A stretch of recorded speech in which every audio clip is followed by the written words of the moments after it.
everybody, and welcome to PODVERSATIONS, the new lecture podcast format powered by the University of East London, where two academics discuss the latest trends in communication and media transformations. My name is Valentina Signorelli. I'm the course leader for the BA Media and Communication here at UEL, and I'm also a transmedia director and producer. So today, this episode will focus on data journalism, and please let me introduce our guest speaker, Dr. Renata Brandao, lecturer in multimedia journalism here at UEL. Welcome, Renata. Thank you. Thank you for having me today. Always looking forward to talking about data. Thank you for accepting our invitation. Before we start, as usual, I'm going to ask you to tell us a bit more about yourself. What did you study? How did you end up working at UEL? Your interest in data journalism and why you've become so passionate about it. Okay. So I am a data journalist by training, so I guess that's kind of answered the questions there. I have a Ph.D. in statistics and journalism, where I looked at how data it's very much used in the newsroom, how it is used to articulate journalism narratives and shape news discourses, specifically of science in the newsroom. Since my PhD, I have broadened my understanding of data, so looking beyond this statistical source that journalists often use towards understanding data also as digital data, as these bits of information that we produced whenever we are online. So really my background is on the uses and representation of data, generally speaking, across the various media outlets. I have previously worked as a data journalist for a content agency, and that was great fun. It was quite good to look at data journalism from a non-academic perspective, but now I have been brought back to academia, which it's truly where I enjoy spending most of my time and really creating new content about it. Okay, great. Thank you for your own introduction. So as usual, we start with a definition or with defining the main key terms of the episode. So we have one big elephant in the room this time. So we're trying to break down the definition of data. So the English word data has actually a Latin origin, or meaning the etymology is Latin. In Latin, data is in fact the plural of the singular counterpart, which is datum or datum with the Latin pronunciation, which remains in English as well. And it means present or gift or even debit, or third definition, that which is given. So this last definition, the latter definition, is closer to the idea we have today in English of what data is. So something that is given, something that comes from reality, and we should analyze in some form or collect or evaluate. If we double check the Oxford Dictionary, it defines data as, and I'm quoting, facts and statistics collected together for reference of analysis. So the interesting thing here is that the word data, in English at least, has been around for quite a long time.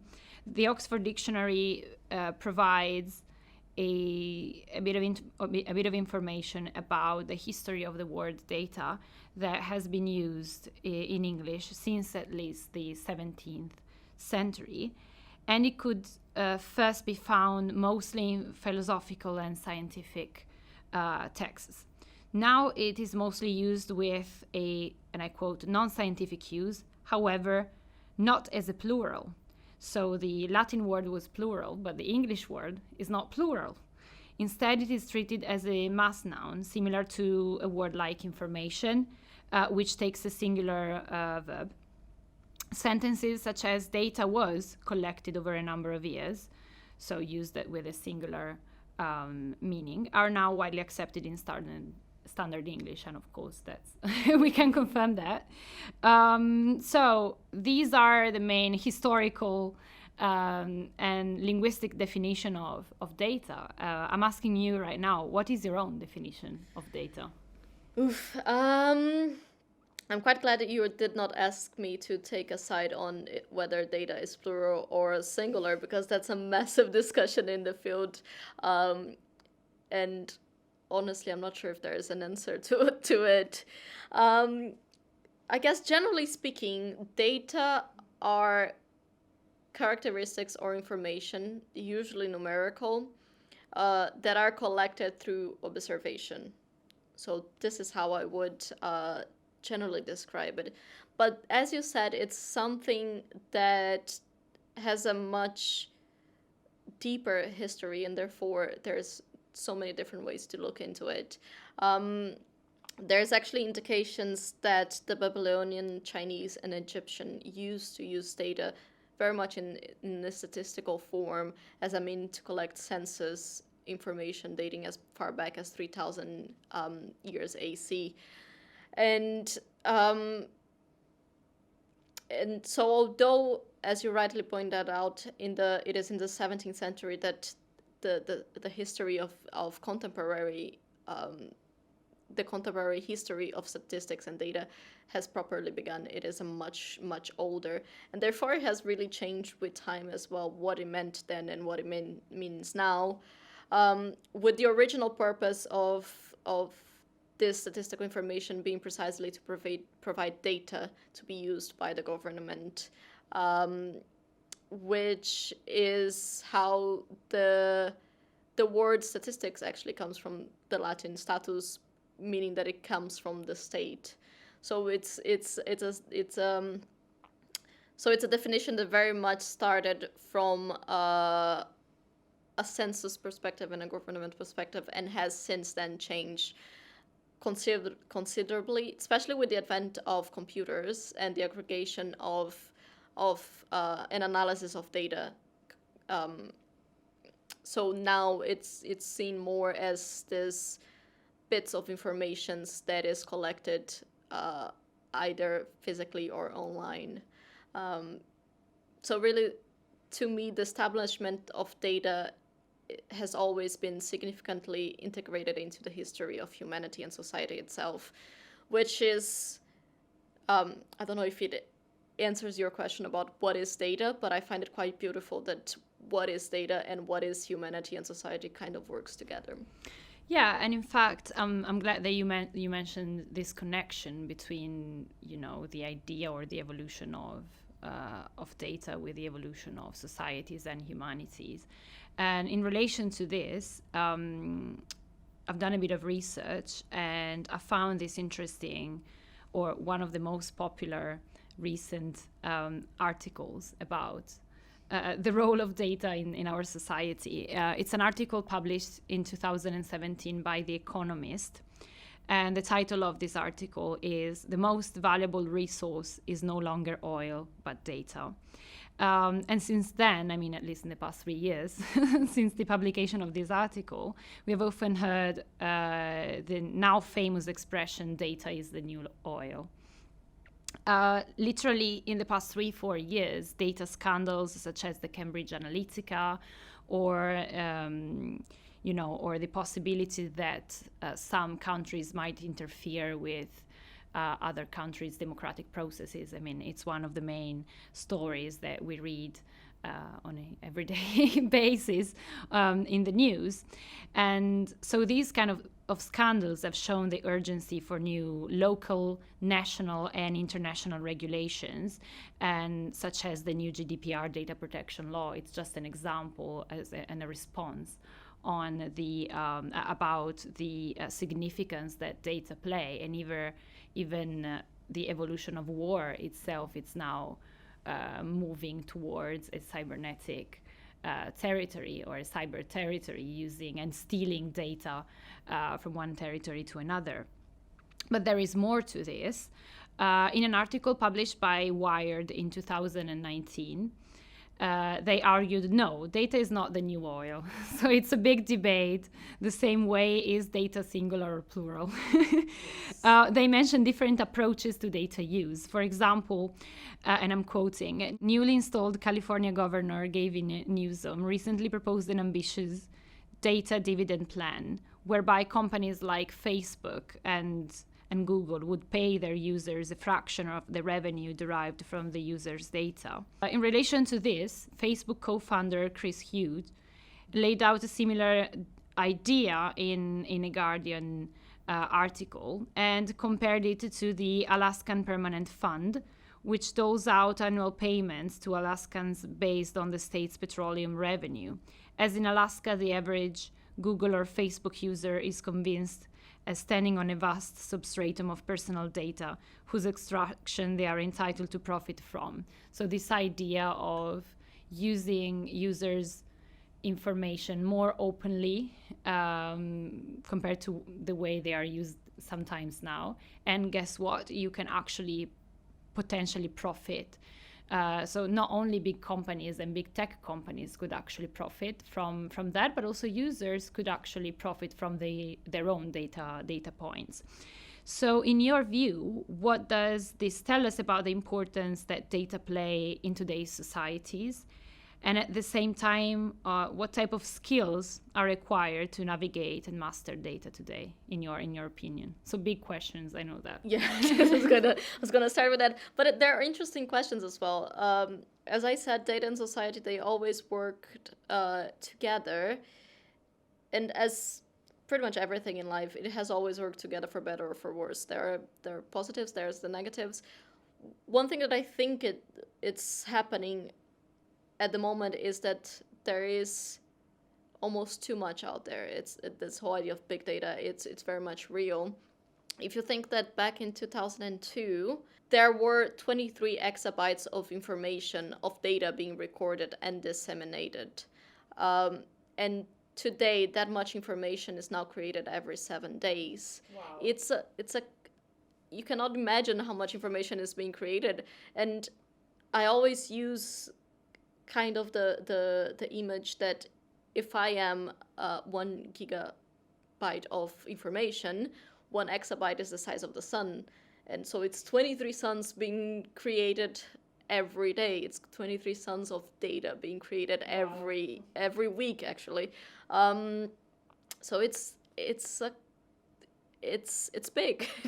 it's very much it's a lot. It can be a lot to digest, and precisely because it's is very much big there, and data are being recorded and disseminated at this unprecedented scale, and they exist in many different shapes and formats. The tools for analysis is also becoming ever more sophisticated, and they are being looked at this important aspect of communication. So it's quite interesting that you were asking about skills, because I think one of the things that, if you want to work with data, and especially in terms of communication and communicating data, you very much need to have various skills. You very much need to be this multi-skilled specialist. Okay, that's a very interesting term. How can we define multi-skilled specialist? Well, it's because for you to properly communicate data, you need to follow what I like to call the wheel of data analysis. So you need to learn, obviously, how to collect data, especially when there's so much out there. You need to find what it's worth collecting, what is not, how to collect it. And then you need to start thinking about what are the approaches and the actions that you're going to do to analyze it. And you need to understand what is there. So you very much need to understand to have this numerical literacy of understanding what those numbers mean.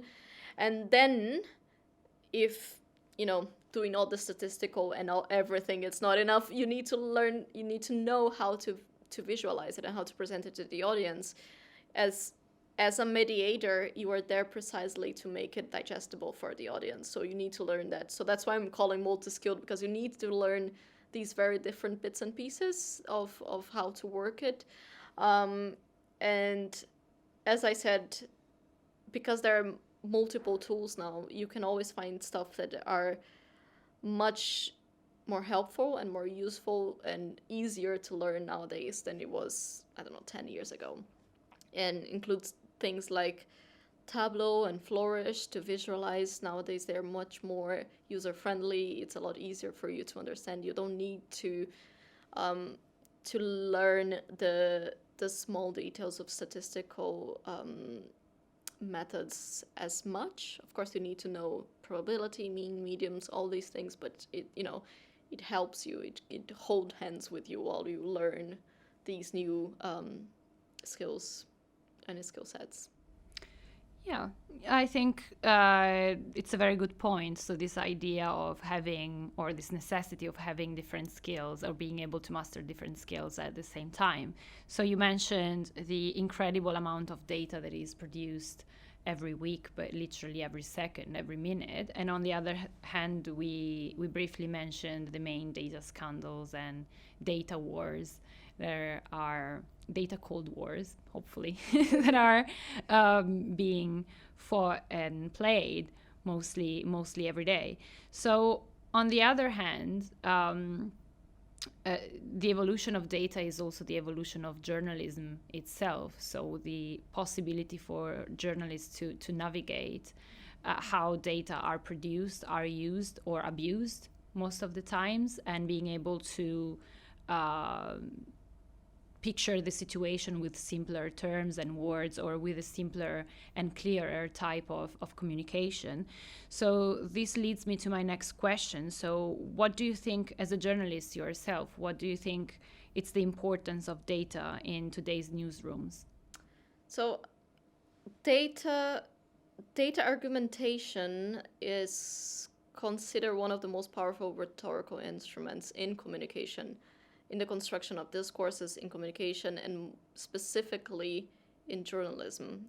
That's why you see so many numbers in news articles, as you see lately, which has its positives, which does give you some important aspects to that specific news that you might not necessarily be able to tell with words only, or at the very least, it could potentially give you a brief overview in much clearer and easier digestible ways.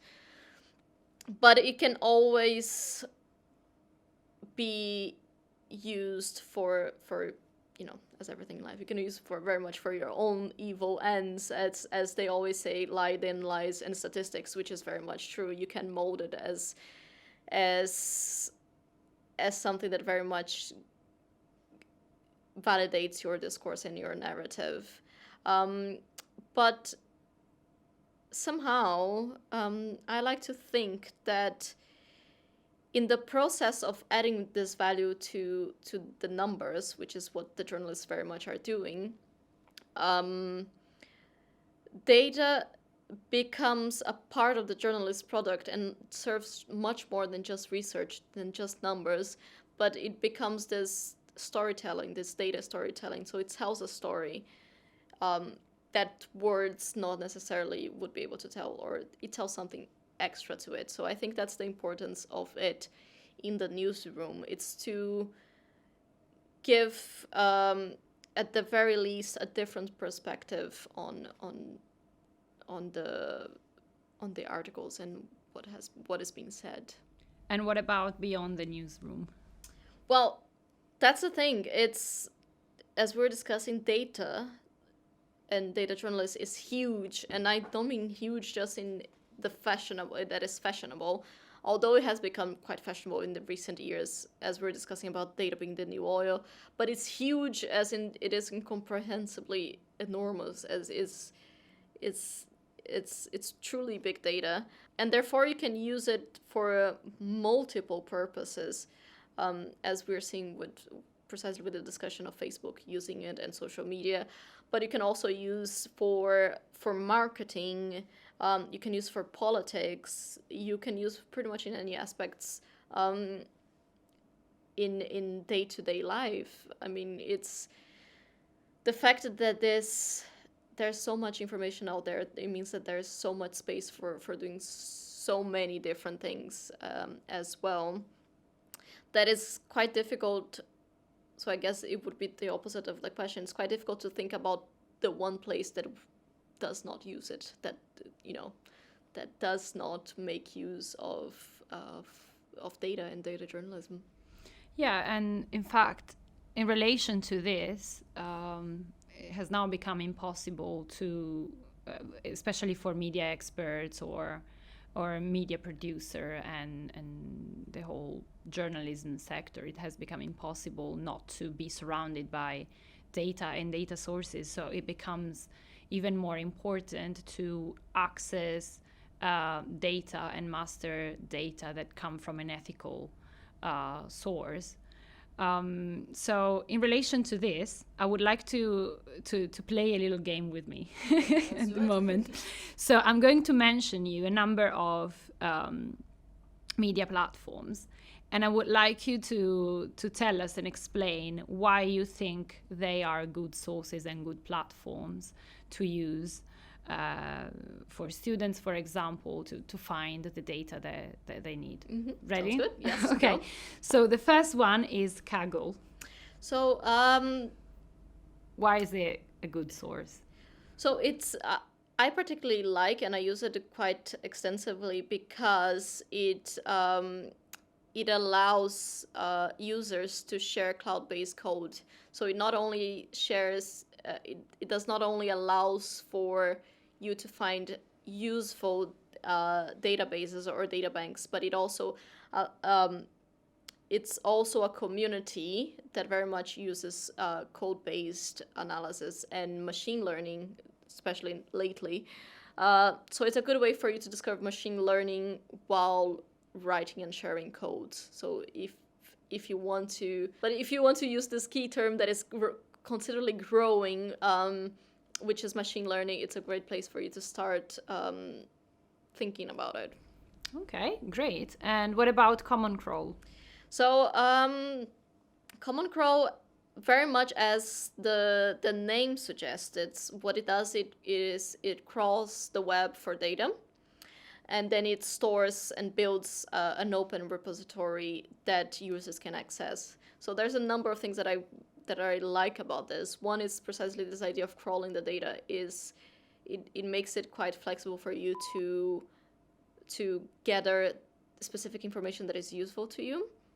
But also the simple fact that it's an open repository, I think it's quite important in the sense of databases and data sharing, generally speaking, because it's, the fact that it's open also makes it more transparent in terms of what is being used and what is being collected and what it's being shared. Okay, now I have another platform that's a British platform and coming from the government, which is worlddata.gov.uk.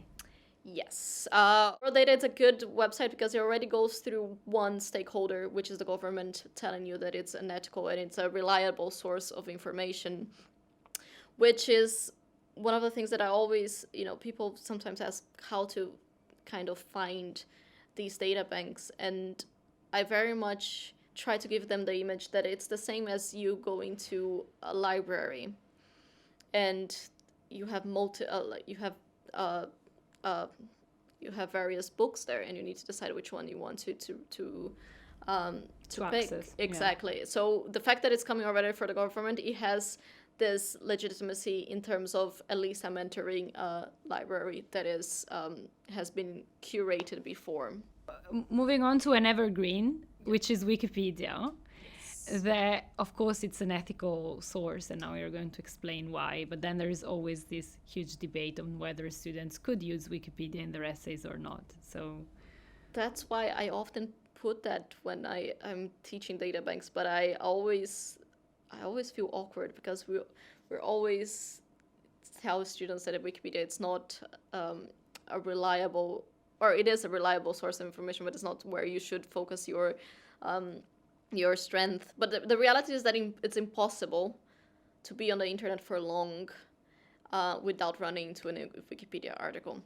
You will always end up there. And they have very good information. And not only that, because of the way that Wikipedia is, it's formatted, they always have the source, which is something essential when you're dealing with data.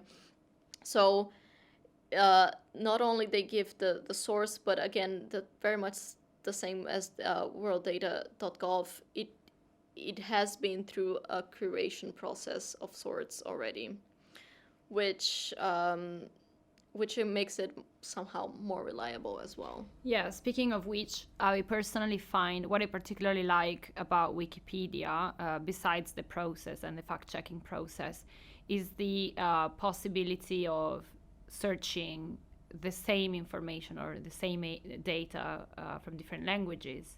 And also users and contributors can translate into different languages. Some of these languages are even fictional, or they're not alive anymore. So there's Wikipedia in Klingon, for example, there's Wikipedia in Latin, and a number of other languages that are interesting to to consider when it comes also to the way these information are stored and then become available.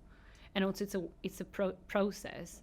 Information and data are constantly updated on very a daily much. basis. And that's a good point as well, because it's updatable, and it is the sort of data that it will most likely always be up to date. So there is you most likely would not find stuff that is not relevant, precisely because it's this updated process.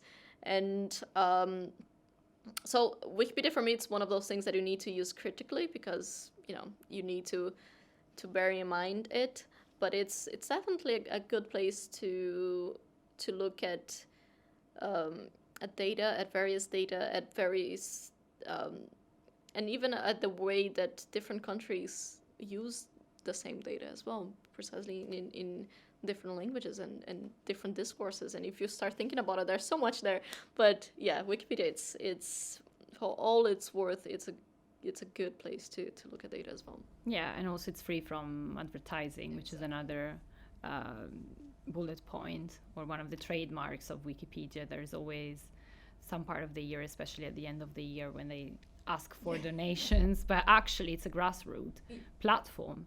And so they try to preserve it from any potential, interest from a commercial use. Finally, what's your view on Google dataset search? So Google dataset search it's one of these interesting ones, because it obviously has Google's name in it, which is often discussed in terms of data privacy and everything in between. But one of the things that I like about Google dataset search is that it aggregates various data banks. So it's a good place to find out new places, but also it has a way of aggregating data that you might find something that it's not necessarily what you're initially looking at, but it's of importance as well.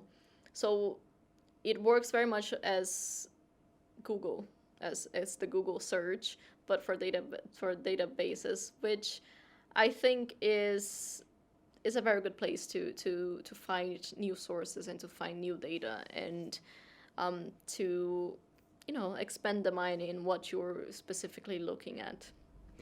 Right. So we've talked about a few platforms. So the last one was Google Dataset Search. We talked about Wikipedia, worlddata.gov.uk, Common Crawl, and Kaggle.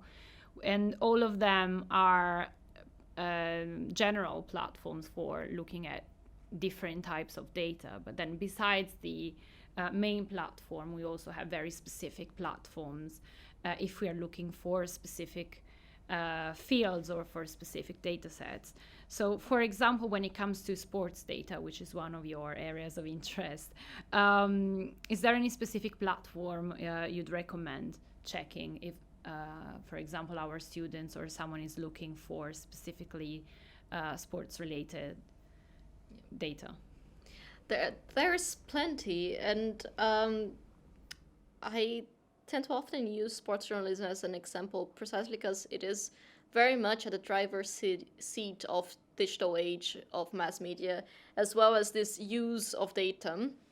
And one of the interesting things about sports data and other types and the general types of data is that there often do not have this public records fight to get it because it's often more accessible. Um, that being said, it has the issue of there is so much out there, which is again the discussion about the big data, but there's so much out there that it's difficult to find what is worth data. What do you want to get it from the the noise of too much data, and that is very much because sports data is often very very granular to the point that you sometimes have up to the second data. For athletics, for example, you have this extensive number of the data is often very granular. But the interesting thing is that fans have a huge interest in it, and it's something that you don't see very much in any other part of journalism, and that's why they often have their very own data banks, which includes Opta, which is the world leading live detailed sports data provider. Some of their stats are proprietary, but a lot of the news organizations today have access to it. So although perhaps students would not be using it today, it's very much something that you might use in your career in the future. There is also various data banks specifically on football or soccer. I don't know which one, but there's those, for example, Transfer Market, which is a German-based website that has precisely multiple footballing information, including scores, results, statistics, but also transfer data, so the footballers that have been transferred. Similarly, Who Scored brings in live scores as well, match results, player ratings, and everything in between for football league and competitions. One particular one that I quite like, it's a US-based website, which is reference.com. So it's for various sports. So you just say, I don't know, baseball/reference.com, and then you would have everything from baseball. And then you can use that, that sports before in the website as any sports that you want to do, and then you get a number of statistics and data for it.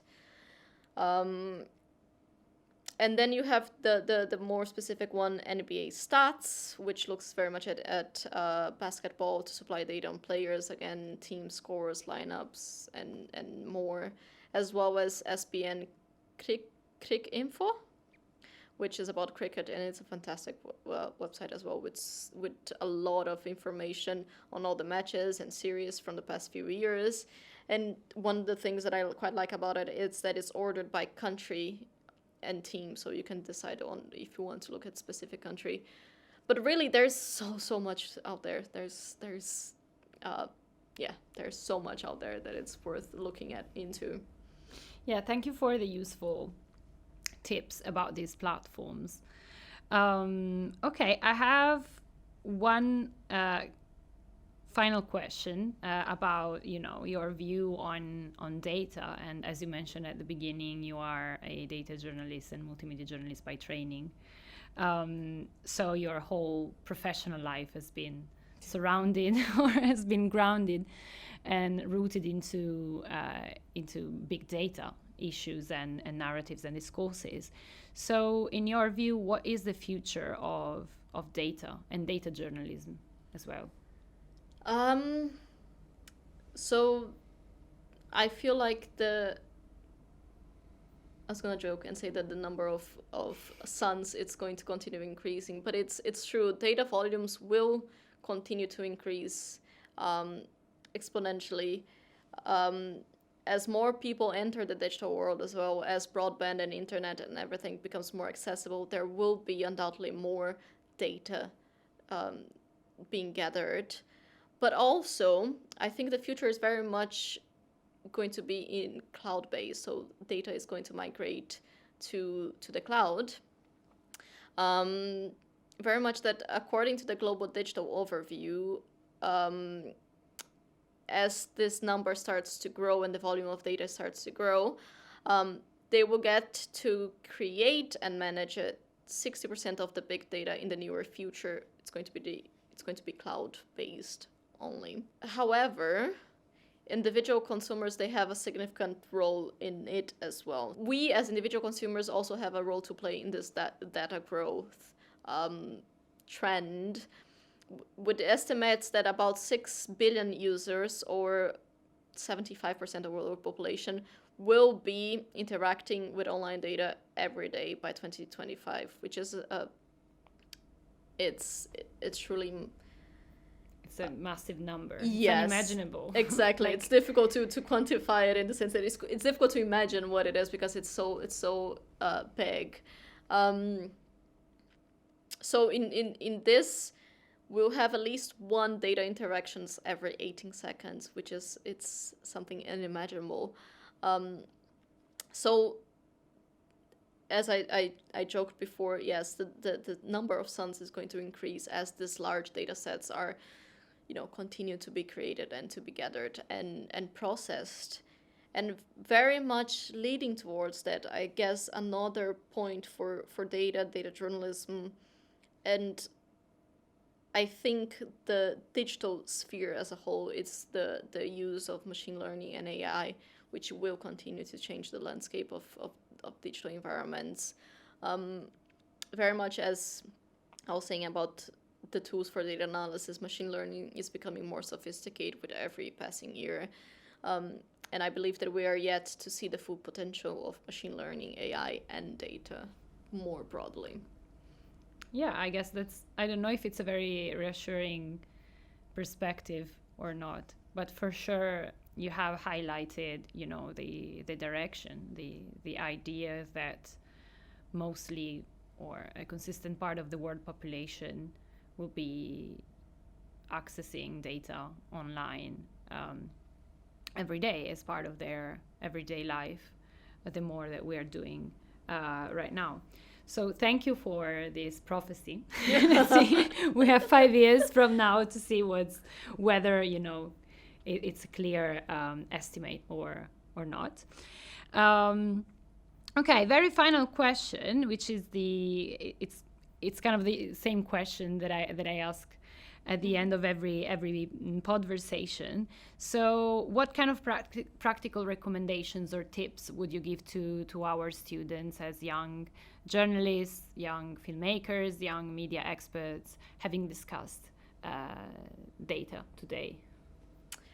I think the key thing, if you can get anything from here, is that you need be mindful of data as well.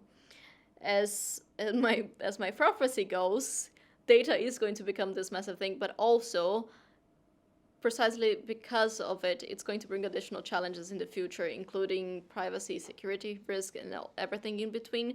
So if anything, I think the key thing for you to understand is that data is here to stay, but you also need to be mindful of it, because it can easily become a challenge and more than an opportunity.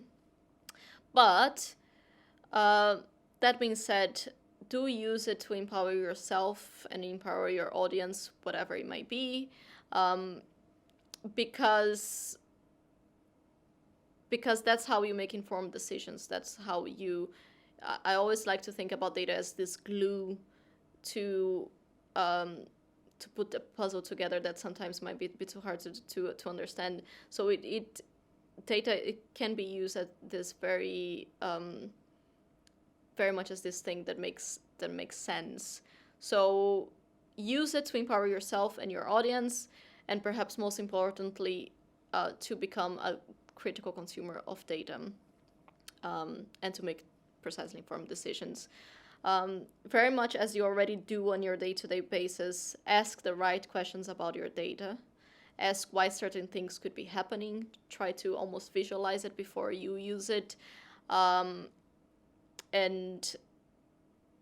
as I always like to say, let the data set change your mindset. Let it really make you look at the world differently, or look at the subject that you were specifically looking at.